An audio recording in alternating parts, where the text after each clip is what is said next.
چراغ کا اپنا مکان نہیں ہوتا۔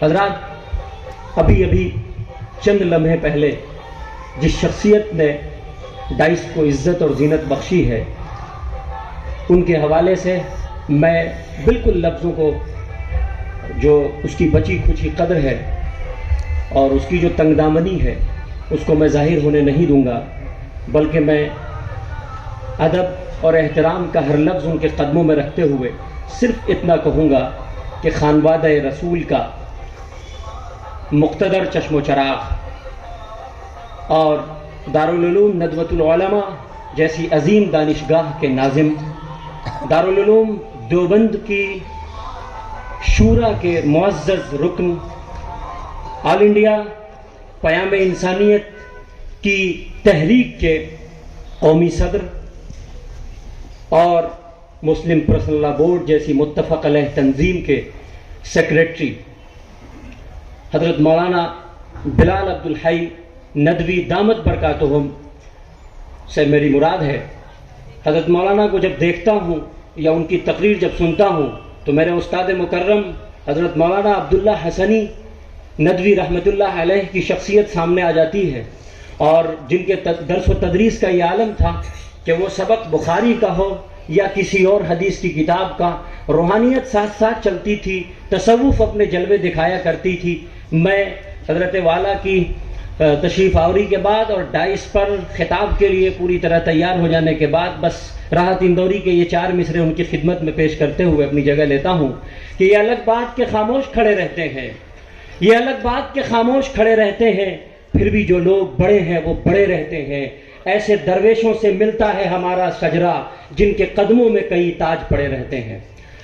استقبال کیجئے اور دل و جان کے ساتھ، پوری توجہ کے ساتھ حضرت کا خطاب سنیے۔ حضرت کا خطاب انسانیت کو مہمیز لگانے والا ہوتا ہے، روح کو جھنجھوڑنے والا ہوتا ہے، ایمان کی روشنی اور ایمان کی چنگاری کو مہمیز دینے کے لیے ان کے ایک ایک لفظ کو محسوس کیجئے، اور جلسہ اصلاح معاشرہ کو آپ ان کے ایک ایک لفظ میں سمجھتے چلے جائیے۔ بسم اللہ الرحمن الرحیم۔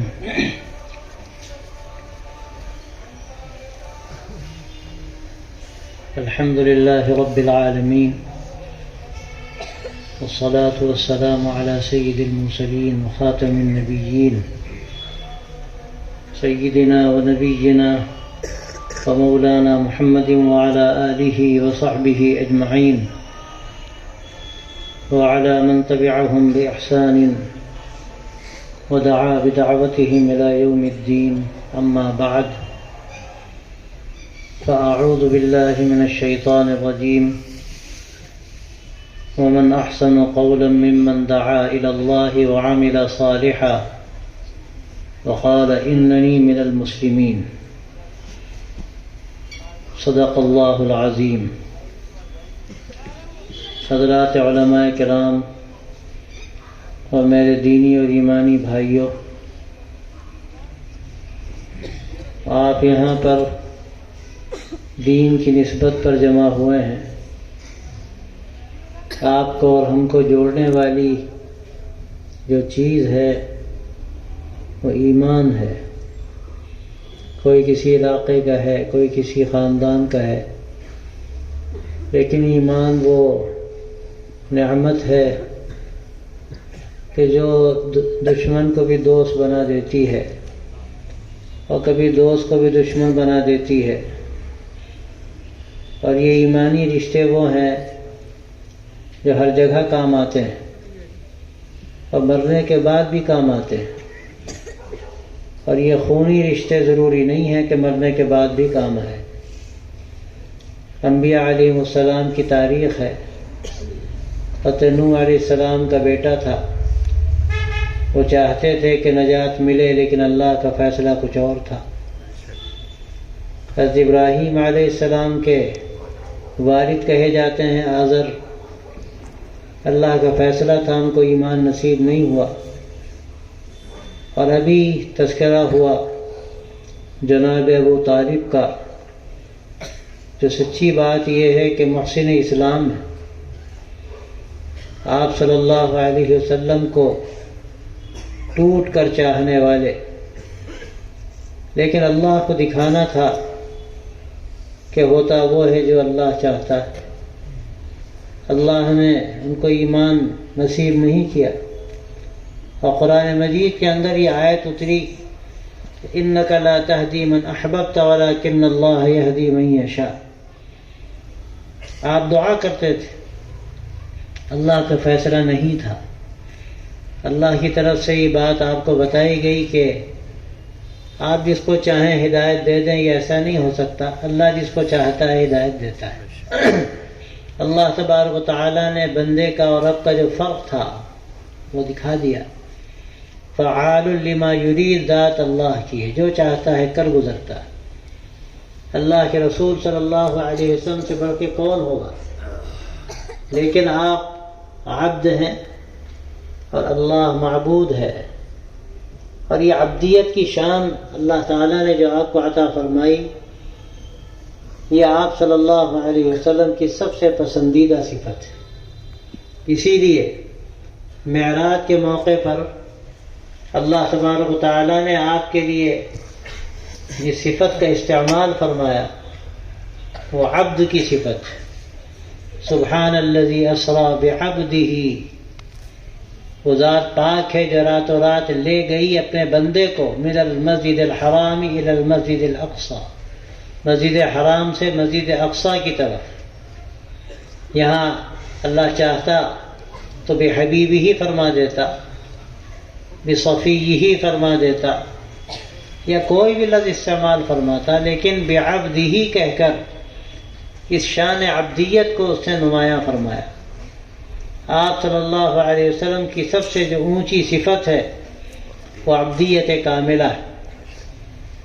کبھی کوئی آپ صلی اللہ علیہ وسلم کے پاس آتا اور اس پر ہیبت طاری ہوتی، کپ کپانے لگتا، تو آپ فرماتے کہ کیوں تم کپ کپاتے ہو، کیوں ڈرتے ہو؟ میں تو ایسی عورت کا بیٹا ہوں جو سوکھے گوشت کے ٹکڑے کھاتی تھی۔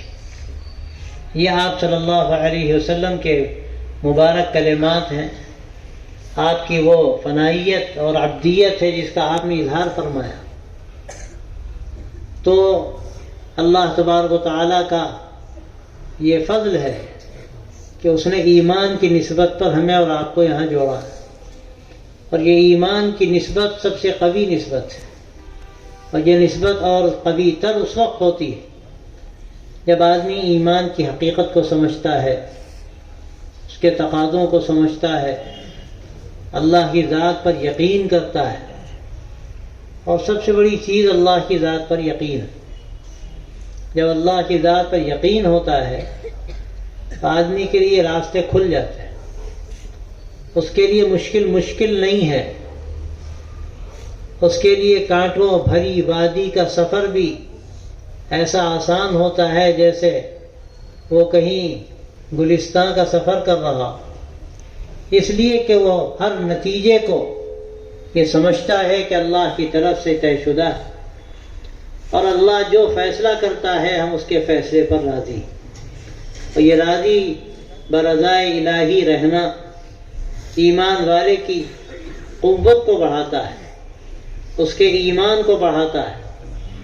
تو یہ سب سے بڑی چیز ہے، اللہ کی ذات پر یقین ہو کہ سب اس کے کرنے سے ہوتا ہے، اور جب اس کے کرنے سے ہوتا ہے تو کس کا ڈر، کس کا خوف، کس کی طاقت، کس کی عزت، کس کی حکومت، یہ سب کے سب اس مالک کے، اس پیدا کرنے والے کے، اس سب سے بڑی طاقت رکھنے والے کے سامنے پرے کاہ کے برابر بھی نہیں۔ اس دنیا کی اس کے نزدیک کیا قیمت ہے؟ حدیث میں ہے کہ اگر اس دنیا کی قیمت اللہ کے نزدیک مچھر کے پر کے برابر بھی ہوتی، اللہ اپنے باغیوں کو ایک گھونٹ پانی بھی نہ دیتا۔ اسی لیے فرمایا فَلَا يَغُرُّكَ تَقَلُّبُ الَّذِينَ كَفَرُوا فِي الْبِلَادِ مَتَاعٌ قَلِيلٌ ثُمَّ مَأْوَاهُمْ جَهَنَّمُ۔ یہ ان لوگوں کا دورہ جو اللہ کے باغی ہیں، اللہ کے منکر ہیں، ان کی چمک دمک یہ تمہیں دھوکے میں نہ ڈالے۔ متاع قلیل، یہ بہت معمولی سودا ہے، پھر ان کا ٹھکانہ جہنم۔ اللہ کو نہ ماننے والوں کا، اپنے پیدا کرنے والے کو نہ مانے آدمی۔ اللہ وہ پیدا کرنے والا جس نے دنیا کی ہر ضرورت کو پورا فرمایا۔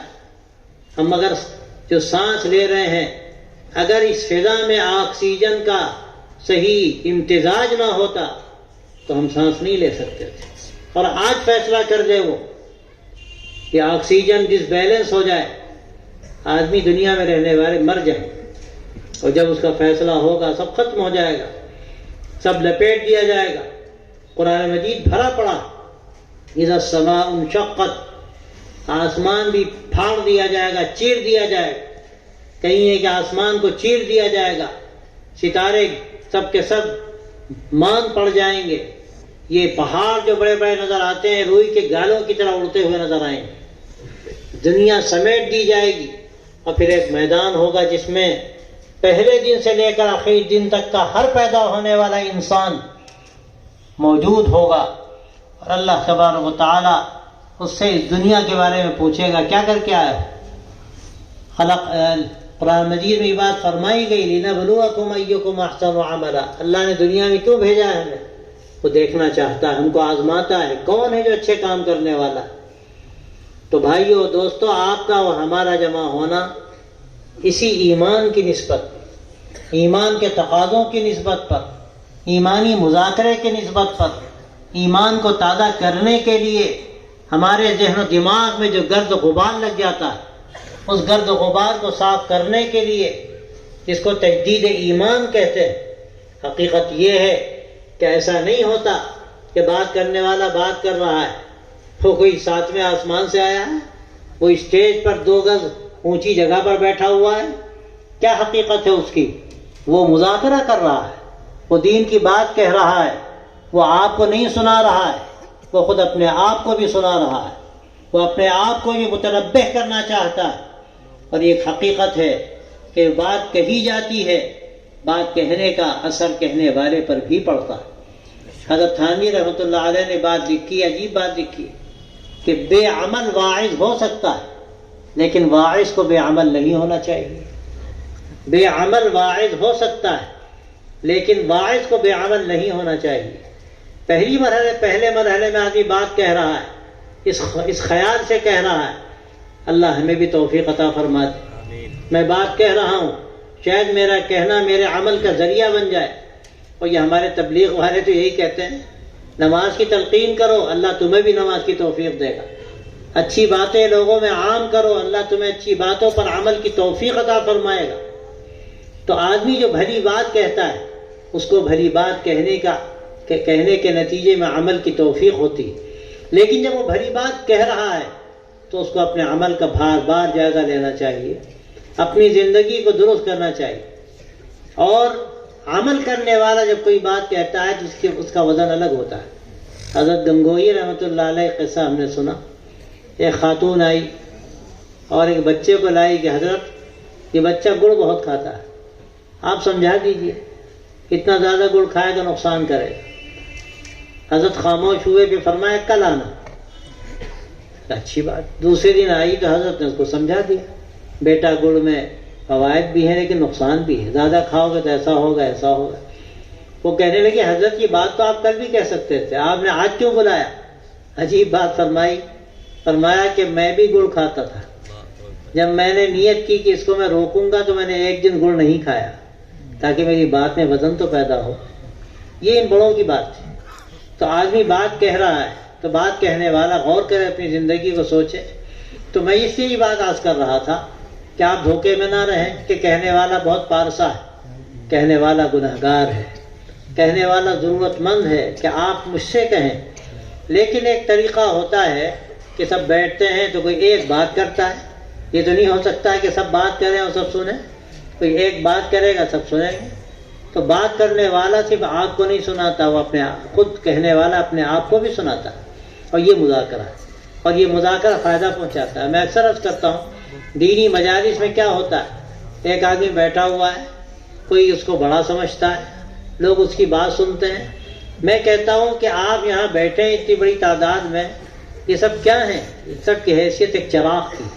جب اتنے 100 چراغ جمع ہو گئے تو کیا روشنی نہیں بڑھے گی؟ یہ کسی ایک کا چراغ نہیں ہے، یہ آپ کا چراغ ہے۔ اتنے سارے بیٹھے ہیں، آپ سب کی روشنی ہے، اور اللہ نے روشنی ایمان کی سب کو دی، کسی کی زیادہ ہے کسی کی کم ہے، اور یہ تو کوئی جانتا نہیں کس کی زیادہ ہے۔ ہو سکتا ہے آپ میں کتنے لوگ ایسے ہوں کہ جن کی روشنی یہاں اسٹیج پہ بیٹھنے والوں سے زیادہ ہو۔ اور حدیث میں آتا ہے کہ کیسے پراگندہ بال پراگندہ حال ایسے لوگ ہیں کہ لو اقسم علی اللہ لابرہ، کہ اللہ تعالیٰ کا اگر قسم کھا لے تو اللہ ان کے قسم کی لاج رکھے۔ تو یہ کوئی ایسی بات نہیں ہے کہ ایک آدمی بیٹھ کر آپ کو نصیحت کر رہا ہے، بلکہ یہ دینی مذاکرہ ہے، اور آج کے ان حالات میں ہمیں ان مذاکروں کی ضرورت ہے۔ ہمارے گھروں میں کیا کیا خرافات داخل ہو رہی ہیں، میں اکثر نام لیتا ہوں موبائل کا۔ موبائل کے ذریعے سے جس طرح یہ شر کا خیر کا ذریعہ ہے، اسی طرح میں سمجھتا ہوں شاید شر کا ذریعہ زیادہ ہے، اس لیے کہ انسانی مزاج یہ ہے کہ وہ ڈھلوان پر بہت تیزی کے ساتھ جاتا ہے۔ اوپر چڑھنا تو مشکل معلوم ہوتی ہے، تعمیر مشکل ہوتی ہے، لیکن تخریب آسان ہوتی ہے۔ برائیوں کی طرف جانا بعض مرتبہ آسان ہوتا ہے، اچھائیوں کی طرف جانا کبھی مشکل ہوتا ہے۔ تو یہ جن خرابیوں کی طرف ہمیں لے جاتا ہے، ہمارے گھروں میں ہمارے بچیوں کو ہمارے بچوں کو، وہ عمل بڑا آسان ہوتا ہے۔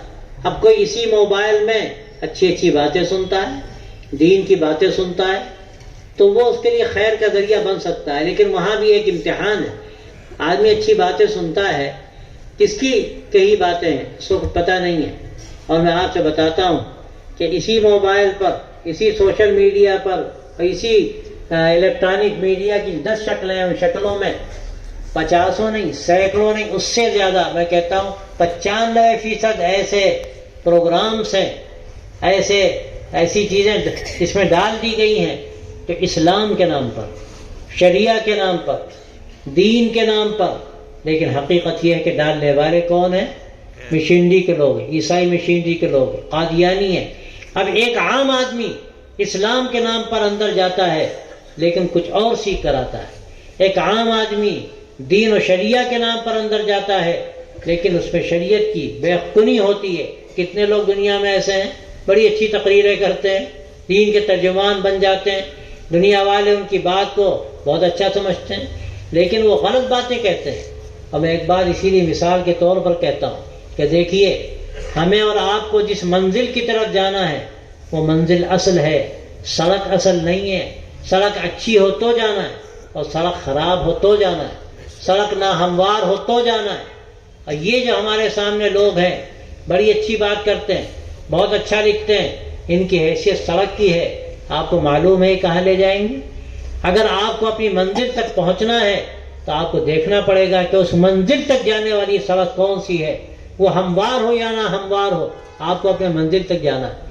میں اس کی مثال دیتا ہوں، ایک بتا لکھنؤ سے میں چلا اور مجھے جانا تھا گلولی، اور جھانسی کی سڑک بڑی شاندار تھی، جہاں مڑنا تھا میں نہیں مڑا، 15-20 کلومیٹر آگے چلا گیا، بعد میں پتہ چلا کہ وہاں مڑنا تھا، پھر واپس آنا پڑا اور مڑنا پڑا۔ اور وہ نہ ہموار سڑک جو جالون جاتی تھی، جس میں بڑا حصہ جنگل کو عبور کر کے ہمیں گلولی جانے کے لیے ہمارے راستے میں تھا، وہ سب طے کرنا پڑا۔ کیوں ایسا کرنا پڑا؟ ہماری منزل الگ تھی، ہمیں اس منزل کو پہنچنا تھا، وہ ہمارے لیے مقصود تھی، تو یہ سارے راستے ہمیں عبور کرنے پڑے۔ اصل منزل ہے، اس منزل کو جو راستہ آپ کو لے جائے وہ اچھا ہو یا برا ہو، آپ کو اس راستے پر چلنا ہے۔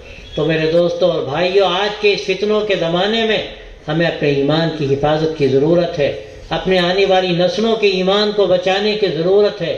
آج جگہ جگہ ہمارے ایمان پہ ڈاکے ڈالے جا رہے ہیں، ایمان کا سودا ہو رہا ہے۔ اگر اپنے ایمان کو ہم نہیں بچائیں گے، اپنے عقیدے کو مضبوط نہیں کریں گے، اور پھر اعمال پر اپنے آپ کو جمانے کی فکر نہیں کریں گے، تو یاد رکھیے کہ ہمیں اور آپ کو کوئی بچا نہیں سکتا۔ ہم ایسے راستے پر چلے جائیں گے جب پلٹنا بھی چاہیں تو پلٹنا ہمارے لیے آسان نہیں ہوگا۔ ہم اور آپ اگر اپنا جائزہ لیں زندگی کا، تو دیکھیے جو سماجی زندگی ہے، معاشرتی زندگی، مسئلہ شادی بیاہ کا ہو، مسئلہ وراثت کی تقسیم کا ہو، مسئلہ آپس کے کاروبار اور معاملات کا ہو، یا مسئلہ طلاق کے نظام کا ہو، ہم میں کتنے لوگ ہیں جن کے حقائق کو سمجھتے ہیں اور اپنی زندگی اس کے مطابق بناتے ہیں؟ میں تو نہیں جانتا، لیکن میں وہاں دیکھتا ہوں کہ شادی بیاہ میں کیا تماشے ہوتے ہیں، کیسی فضول خرچیاں ہوتی ہیں، کیسی بے حیائی کے کام ہوتے ہیں، اور ایسی ایسی چیزیں ہوتی ہیں کہ ان کا تصور مشکل۔ میں ایک جگہ گیا، ایک شادی ہو رہی تھی، مجھے یقین تھا کہ یہ شادی کسی مسلمان کی نہیں ہو سکتی، مگر بعد میں پتہ چلا کہ مسلمان کی شادی، ساری خرافات اس میں، سارے گانے باجے اور پھر نمائش اور بے حیائی کے کام سب کچھ اس میں ہو رہے تھے۔ اور اس کے علاوہ جو فضول خرچیاں ہوتی ہیں وہ آخری درجے میں، حالانکہ اللہ کے رسول صلی اللہ علیہ وسلم نے فرمایا اعظم النکاح برکتاً ایسرها مؤونتاً، کہ سب سے بابرکت نکاح وہ ہے جس میں سب سے کم خرچ کیا جائے۔ کتنے مسلمان اس پر راضی ہیں؟ اور ایک غور کرنے کی بات، ایک طرف لاکھوں لاکھ روپے شادی میں خرچ کر رہے ہیں، اور دوسری طرف بغل میں ایسا خاندان موجود ہے جہاں کتنی بچیاں ہیں جن کی شادی کا کوئی انتظام نہیں، کتنے بچے ہیں جن کی تعلیم کا کوئی انتظام نہیں، کتنے بیچارے بھوکے اور پریشان حال و مریض لوگ ہیں جن کے کھانے دوا دارو کا کوئی انتظام نہیں، اور شادیوں پر لاکھوں لاکھ روپے خرچ کیے جا رہے ہیں۔ میں آپ سے صاف کہتا ہوں کہ ایسے موقع پر شادیوں پہ خرچ کرنا، اور وہاں واجبی اور ضروری اور لازمی جہاں میں خرچ کرنا ہے وہاں خرچ نہ کرنا بالکل جائز نہیں، یہ حرام ہے ہمارے لیے۔ کل قیامت میں ہم سے سوال ہوگا۔ اگر یہی پیسہ ہم صحیح استعمال کرتے، تعلیم پر استعمال کرتے، ہماری غریب بچیوں کی جن کی شادیاں نہیں ہوتی ان کی شادیوں پر خرچ کرتے، تو آج شاید ان کا ایمان رہ جاتا، آج شاید وہ ابتدا سے بچ جاتی۔ یہ آج ہمارے معاشرے کا حال ہے۔ اور پھر اس کے ساتھ آپ دیکھیے وراثت کی تقسیم میں کیا ہو رہا ہے۔ کسی کا انتقال ہوتا ہے تو کوئی نہیں دیکھتا کہ اب اس کا کل مال تقسیم ہوگا، اور کس طرح تقسیم ہوگا؟ جیسے اللہ نے تقسیم کیا۔ اگر ماں زندہ ہے، باپ زندہ ہے، ان کا بھی حق ہے، شوہر زندہ ہے مرنے والی کا، اس کا حق ہے، مرنے والی کی بیوی زندہ ہے، اس کا حق ہے، اولاد ہے اس کا مخصوص حق ہے، جو اصحاب الفروض ہیں ان کا حق ہے۔ اب اس شریعت کا جو نظام تقسیم ہے اس کے مطابق وراثت کو تقسیم کرنا یہ ہماری شرعی ذمہ داری ہے، ایسی ذمہ داری ہے جو ہم پر فرض عین۔ اب اگر کوئی شریعت کے مطابق وراثت کو نہیں تقسیم کرتا تو حرام کھاتا ہے، اس کا ایک ایک حبہ حرام ہے، اور حدیث میں آتا ہے اور حرام مال کا ایک لقمہ بھی آدمی حلق کے نیچے لے جائے وہ لقمہ لقمہ تر نہیں ہے، وہ آگ کا انگارہ۔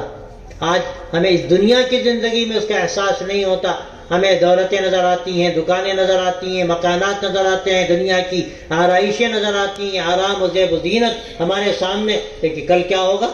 اللہ تبارک و تعالیٰ نے جو حق ہم نے مارا ہے اس کا انتظام ہوگا۔ بلکہ قرآن مجید میں آتا ہے کہ زکوٰۃ اگر نے ادا نہیں کیے، اور میں سمجھتا ہوں یہی صورتحال ہے، اگر ہم نے کسی کا حق مارا ہے تو وہ ہمارا جو مال ہے جس کو ہم اپنا سمجھتے ہیں وہ حقیقت میں ہمارا نہیں، تپایا جائے گا آگ میں، اور اس سے پیشانیاں اور پہلو اور پیٹھیں داغی جائیں گی، اور کہا جائے گا کہ جو جمع کر کر کے سینت کے رکھتے تھے اس کا مزہ چکھو۔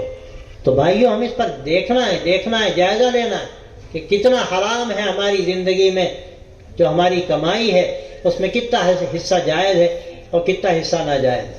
اگر خدا نخواستہ ہم نے صحیح شریعت کے مطابق وراثت کی تقسیم نہیں کی تو ہم حرام کھا رہے ہیں۔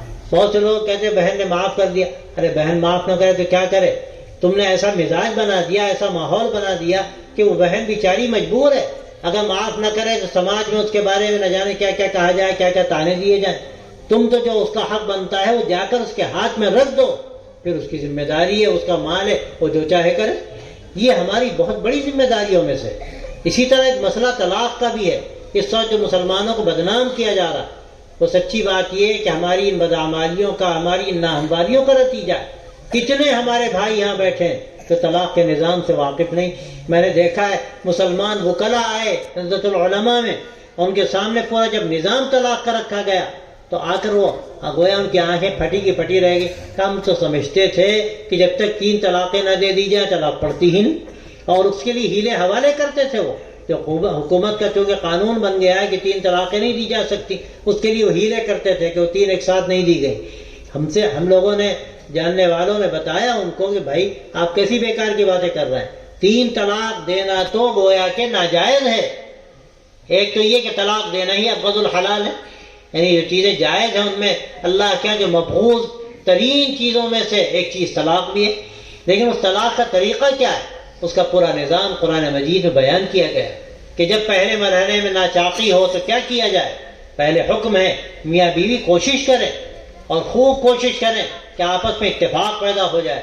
نہ اتفاق پیدا ہو تو دونوں خاندانوں میں سے ایک ایک ولی کو کھڑا کیا جائے، وہ آپس میں بیٹھ کر نظام کو سمجھنے کی کوشش کریں. کوئی بھی ذمہ دار ہو، اس کا ولی ہو یا کوئی بھی ذمہ دار، وہ صلح صفائی کرانے کی کوشش کریں.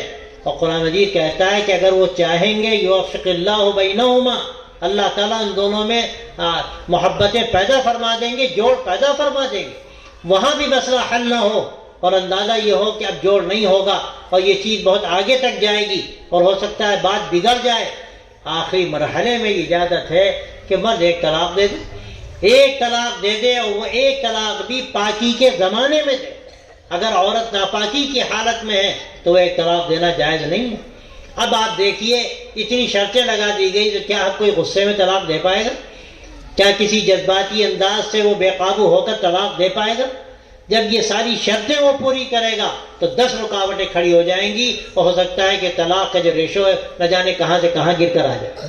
لیکن ہم نے ان سماجی باتوں کو بالکل اسلام سے باہر کر دیا، ہم جانتے ہی نہیں کہ طلاق کا نظام کیا ہے. تو بھائیو دوستو، یہ موٹی موٹی باتیں ہیں جن کو ہمیں سمجھنے کی ضرورت ہے تاکہ ہماری پوری زندگی شریعت کے مطابق گزرے اور ہمارا مالک ہم سے راضی ہو. ہمارا مالک ہم سے کیسے راضی ہوگا؟ یا آپ کی نمازیں، یا آپ کے روزے، یا آپ کی تہجد، یا آپ کی نوافل، یا آپ کی پاکی اختیار کرنا اور روزوں کا اہتمام جب ماشاءاللہ ماہ مبارک آنے والا، یہ ساری چیزیں اعلیٰ ترین نمونے ہیں اور ہماری اللہ سے قرب کا ہمارے لیے بہت بڑا ذریعہ ہے. لیکن تنہا یہ کافی نہیں. جب تک کہ ہماری پوری زندگی شریعت کے سانچے میں نہیں ڈھل جائے گی ہم اللہ کی بارگاہ میں سرخرو نہیں ہو سکتے. ماہ مبارک ماشاءاللہ قریب ہے اور میں نے تو کئی جگہ یہ بات کہی کہ ایسا ہی مہمان ہے، ہمیں پہلے سے تیاری کرنے کی ضرورت ہے کہ مہمان آئے تو ہم سے راضی ہو کر جائے، ہم سے خوش ہو کر جائے اور پہلے ہی مرحلے میں وہ ہم سے خوش ہو جائے.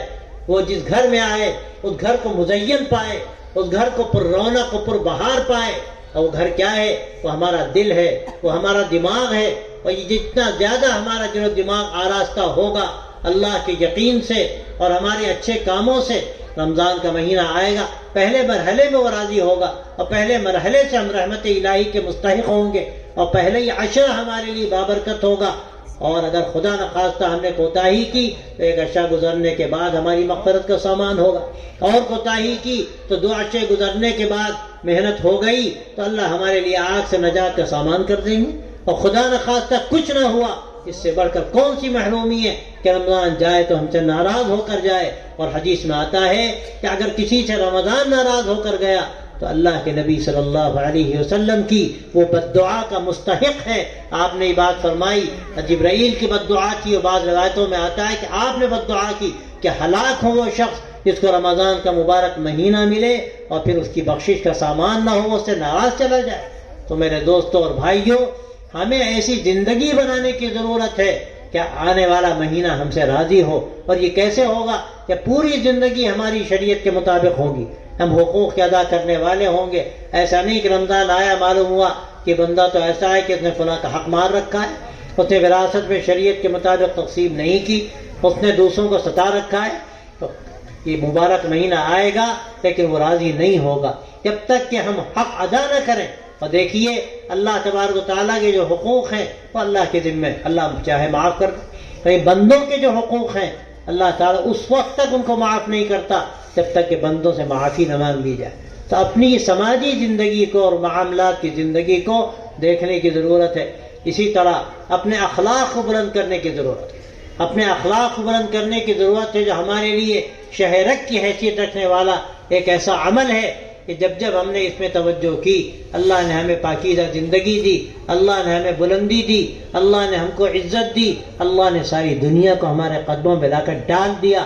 مسلمانوں نے جب تک وہ اخلاق اختیار کیے اللہ نے ان کو بلندی اور وہ مقام عطا کیا جس کے وہ مستحق تھے حقیقی معنوں. لیکن جب مسلمانوں نے اخلاق بالکل چھوڑ دیے اور ایسی زندگی اختیار کی کہ جس کا حقیقت میں اسلام سے بھی تعلق نہیں، تو پھر اس کا نتیجہ یہ نکلا کہ دنیا کی قومیں ان کے پیچھے رکھ گئیں اور اللہ کے نبی صلی اللہ علیہ وسلم کی یہ مبارک سنت جب متروک ہوئی تو اس کے نتیجے میں حالات بگڑ گئے. تو بھائیو دوستو، یہ آج کے یہاں جمع ہونا آپ کا ایک پیغام ہے، یہ ایک دینی مذاکرہ ہے۔ ہم یہاں سے طے کر کے جائیں کہ رمضان کے آنے سے پہلے پہلے انشاءاللہ ہم اپنی زندگی کو بہتر بنائیں گے، ہم اپنی خامیوں کو دور کریں گے، ہم اپنے راستے کے گڑھوں کو بھریں گے۔ ہم نے اگر حق کسی کا مارا ہے تو حق ادا کریں گے۔ اللہ کے حقوق کو اگر ادا نہیں کرتے تو ہم اللہ کے حقوق کو بھی پوری طرح سے انشاءاللہ ادا کریں گے۔ ہم نے اگر اب تک زکوٰۃ صحیح ادا نہیں کی، حساب لگا کر زکوٰۃ ادا کریں گے۔ اور اگر خدا نہ خواستہ اب تک ہم شادی بیاہ میں اور دوسری زندگی کے اپنے کاموں میں بالکل آزاد رہے تو ہم شریعت کے پابند ہوں گے اور اللہ کے نبی صلی اللہ علیہ وسلم کی مبارک سنتوں پر عمل کرنے کا انشاءاللہ عزم کریں گے۔ اگر آپ یہاں سے یہ طے کر کے گئے تو انشاءاللہ آپ کا جمع ہونا باعث خیر و برکت ہوگا اور آپ ایک پیغام لے کر جائیں گے، ایک تحفہ لے کر جائیں گے۔ اور میں آپ سے صاف کہتا ہوں کہ جلسے رسم کے طور پر نہیں ہوتے کہ مدرسے کے لیے گویا کہ ایک جشن کا سماں ہے، آپ بھی آ گئے اس جشن میں شریک ہو گئے۔ یہاں کوئی جشن نہیں ہے، حقیقت میں یہ ایک حجت ہے کہ جلسے اس لیے ہیں تاکہ ہم ایمان کا مذاکرہ کریں، تاکہ ایمان کو ہم تازہ کریں، ایمان کی تجدید کریں، اپنے ذہن و دماغ پر جو گرد و غبار ہے ہم اس کو صاف کریں اور ایمان کی روشنی کو تیز کریں اور اس کی روشنی میں اپنی زندگی کے سفر کو درست کریں، اس کا رخ درست کریں اور جو بھی ناہمواریاں ہماری زندگی کے اندر ہیں ہم ان کو دور کریں۔ دیکھیے روشنی ہوتی ہے تو ہمیں ایک تنکا بھی نظر آتا ہے، تیز روشنی ہوتی ہے، معمولی سے معمولی ہمیں ذرہ بھی ہوتا ہے تو وہ بھی نظر آتا ہے، اور اگر تاریکی ہو، پخانہ بھی پڑا ہے وہ بھی نظر نہیں آتا، اور ہو سکتا ہے ہم کسی کمرے میں ہوں، تاریکی ہو، شیر ہے، وہاں سانپ اور بچھو ہیں، ہمیں نظر نہیں آ رہے ہیں اور روشنی بالکل نہیں ہے، ہم بڑے مطمئن ہیں کوئی بات نہیں کمرے میں ہے ابھی روشنی ہو جائے گی، لیکن جیسے ہی روشنی ہوگی ہماری روح فنا ہو جائے گی، ہو سکتا ہے ہم بے ہوش ہو کر گر جائیں۔ تو یہ روشنی حقیقت میں کیا ہے؟ یہ ایمان ہے۔ ایمان جتنا قوی ہوگا اتنا ہی زیادہ ہمیں اپنی ناہمواریاں نظر آئیں گی، ان کو دور کرنا ہمارے لیے آسان ہوگا۔ ہمیں یہاں سے طے کر کے جانا ہے، اپنے ایمان کو بھی مضبوط کرنا ہے، اپنی اخلاقی زندگی کو بہتر بنانا ہے، جو حق ہے اللہ کے بندوں کا وہ حق ہمیں ادا کرنا ہے، پڑوسی کا حق ہے، ہمارے آس پاس رہنے والوں کا اور شہریوں کا حق ہے، وہ کسی مذہب کے لوگ ہوں، مسلمان ہوں، ہندو ہوں، سکھ ہوں، عیسائی ہوں یا جو بھی ہوں، وہ ایک ماں باپ کی اولاد ہیں، اور ہمیں حکم دیا گیا کہ ایک ماں باپ کی اولاد جتنی بھی دنیا میں ہے وہ سب کے سب انسان ہیں، وہ سب کے سب اولاد آدم ہیں، تو ایک دوسرے کا حق ہے کہ ہم ان کے ساتھ اچھا سلوک کریں، ہم کمزوروں کی مدد کریں، ہم بیماروں کی عیادت کریں، ہم بھوکوں کو کھانا کھلائیں، ہم ضرورت مندوں کے کام آئیں، ہم راستہ بھٹکے ہوئے لوگوں کو راستہ بتائیں، کوئی بیچارہ کمزور و معذور ہے ہم اس کے کام آ جائیں۔ حدیث میں آتا ہے کوئی بیچارہ اپنا سامان سواری پر نہیں رکھ پاتا، تم اس کا سامان سواری پر رکھ دو، یہ صدقہ ہے۔ آپ صلی اللہ علیہ وسلم نے یہاں تک فرمایا کوئی اپنا کام بہتر طریقے پر نہیں کر پا رہا ہے، اس کا کام تم کر دو، یہ صدقہ ہے۔ آپ بیچارے بہت سے فارم نہ بھرنے والے نہیں جانتے، فارم نہیں بھر پاتے، آپ ان کا فارم بھر دیتے ہیں، یہ بھی صدقہ ہے۔ کسی بھی حیثیت سے آپ ان کے کام آ جائیں۔ اور پھر فرمایا، آخری بات فرمائی کہ دیکھو تمہارے شر سے لوگ بچ جائیں، یہ بھی ایک نیکی ہے کہ تمہارے ذریعے سے کسی کو نقصان نہ ہو۔ میں اس کی بہت معمولی مثالیں دیتا ہوں۔ آپ گاڑی چلا رہے ہیں، آپ نے گاڑی ایسی جگہ کھڑی کر دی کہ ہر آنے جانے والے کو نقصان ہے، تکلیف ہو رہی ہے، تو یاد رکھیے یہ گناہ کی بات ہے، آپ دوسروں کے اذیت کا ذریعہ بننا ہے۔ اماطۃ الاذی عن الطریق صدقہ، حدیث میں آتا ہے کہ راستے سے تکلیف دہ چیز کو ہٹا دینا یہ صدقہ ہے۔ تو یاد رکھیے راستے میں آدمی کوئی تکلیف دہ چیز ڈال دے، گندی چیز ڈال دے، آنے جانے والوں کی تکلیف کا ذریعہ بنے تو یہ بڑے گناہ کی بات ہے۔ ہمیں ہر ایسی بات سے بچنا چاہیے جو دوسروں کی اذیت کا ذریعہ ہو۔